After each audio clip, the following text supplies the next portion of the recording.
One of the things that Michael and I do when we're out there working on a story is that we constantly back time our day. And what is back timing? Back timing is trying to figure out exactly how much time you have for each segment. For instance, are we going to devote 45 minutes to photography, knowing that we'll need an hour and 15 minutes to edit, and also a good 45 minutes to tack on for driving?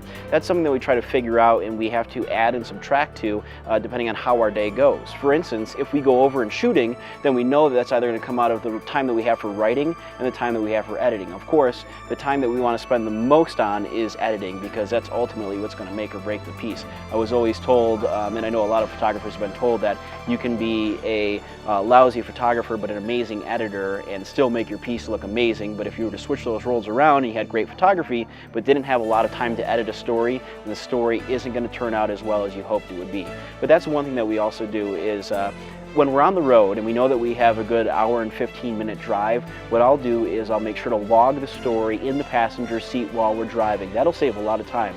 For some reason, a lot of reporters don't like to do that. They like to wait until they get back to the newsroom to actually start logging the story and wait for it to be ingested, which is a huge waste of time. Think about how much time you're wasting there, a good hour and a half, when you could have that time set aside and give your photographer more time to actually work on something.